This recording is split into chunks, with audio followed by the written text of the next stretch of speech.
Yup, here's the medal that almost killed me. What's up, guys? It's Coach Rafa, and we're gonna dive right into my race recap, the Las Vegas Half Marathon. I'm gonna talk about what the heck happened, how I did, and just pretty much go over the race and recap the weekend. So let's get right into it. I arrived to Vegas the day before, ready to pick up my bib. The Rock and Roll Series, I know it's not like a very big series for big names, but it was pretty cool. The venue was awesome. They had everything set up super dope. So I got there, ate my dinner, and just ate some breakfast in the morning to get ready for the race ahead at 4 p.m. With 30,000 people showing up, it was super hard to warm up, but I did what I could on the side. Hit some drills and strides and was ready to go. All right, so let's talk about the race itself. So here are the splits right here. And as you can see, I start off very well. So the plan itself was to go under 123, which is my PR, right? And I hit that PR like 4 years ago, I would say. And the reason I want to hit 123 is because now that I am more knowledgeable about running, I'm a coach now. I felt that I had everything in my power to PR, and I really did believe that. I mean, my aerobic pace is 640 at 155 beats per minute, which for those of you that don't know, that's an easy run, right? A regular day run.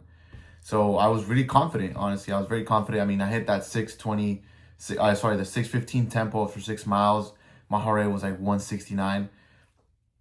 I mean, I was there, right? Physically. But what I didn't take into account was that I did not train enough, right? For those that don't know me, I take a lot of pride in my mental strength, right?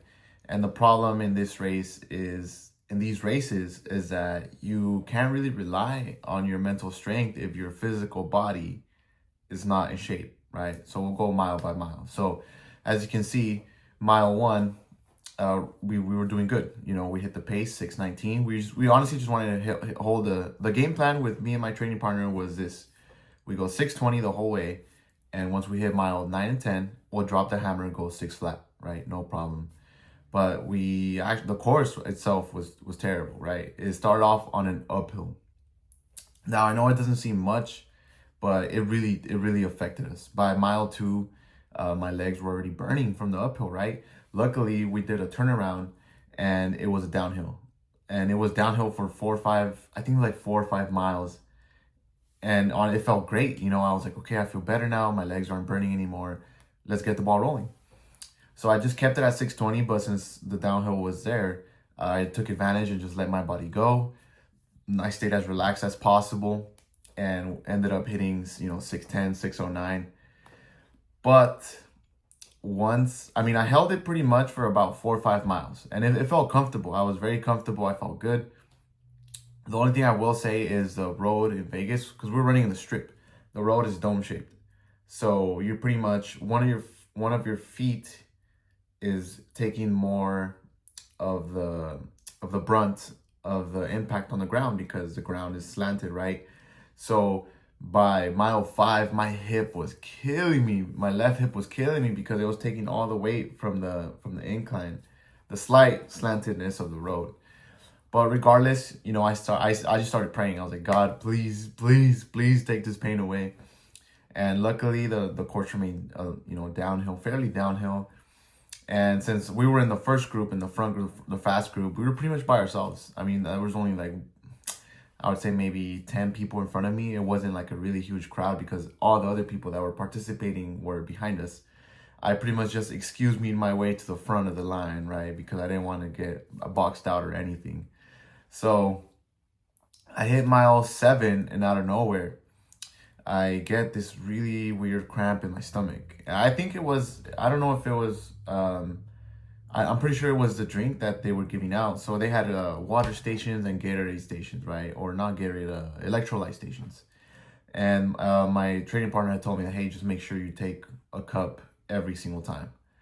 So I grab the cup, I drink it, and the moment it touches my stomach, the electrolyte water, insane cramp. But of course, I said, hey, just ignore it.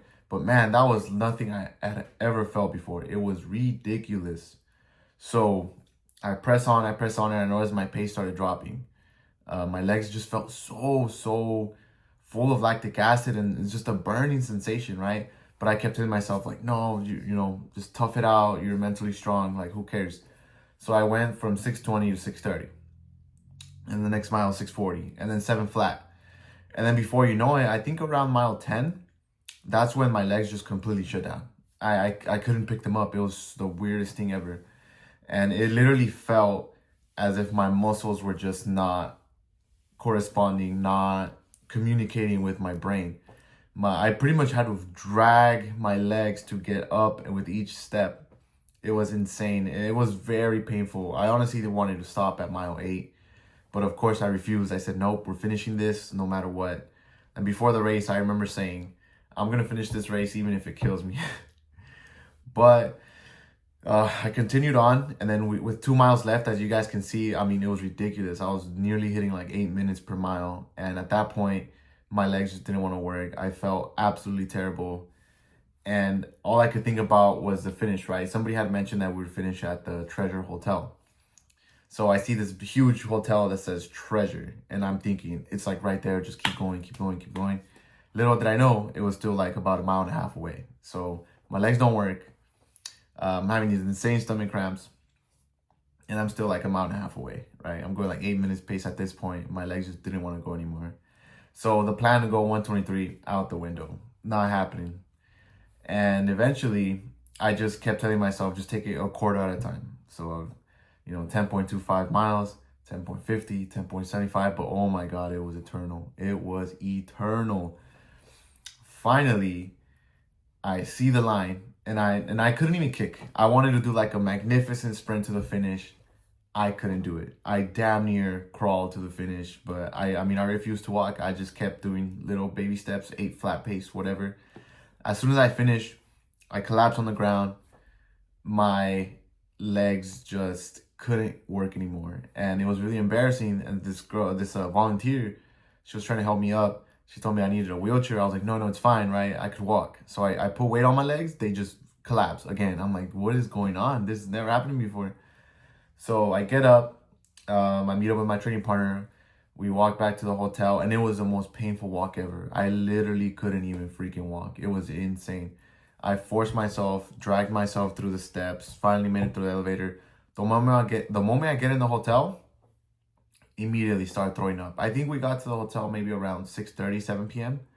From 7 p.m. until 11 p.m. At night, I was just throwing up. And I was trying to rehydrate, right? Drink electrolytes, a Cliff Bar to get those carbs up. Nothing was working.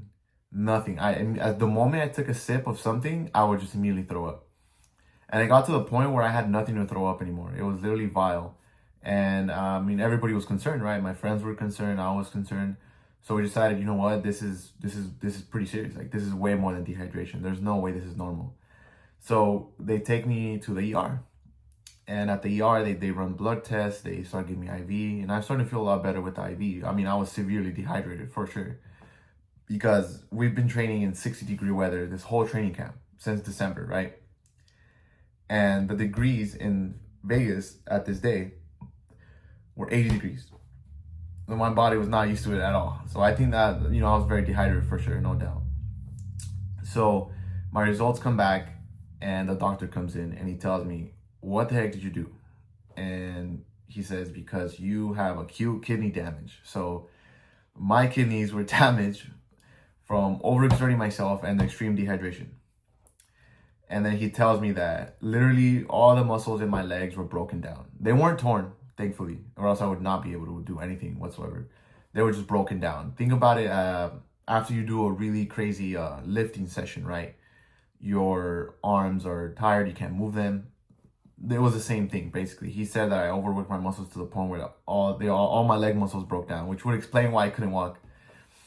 And then I told him that I did a half marathon, and he said, okay, that explains everything. He said, just, take it easy, rest up, hydrate again, and you should be fine. Your muscles will rebuild, your kidneys will heal themselves, and you'll be okay.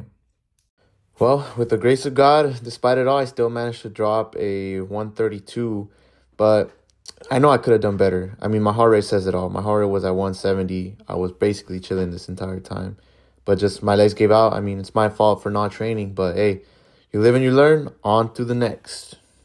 So I'm going to take 7 days off, and then we begin our Fresno, California, Miguel Reyes Elite 5K training camp. This is going to be crazy. This is my dream has always been to break 17 at this course. For you guys that don't know, this is the high school section championships course and the state championship course.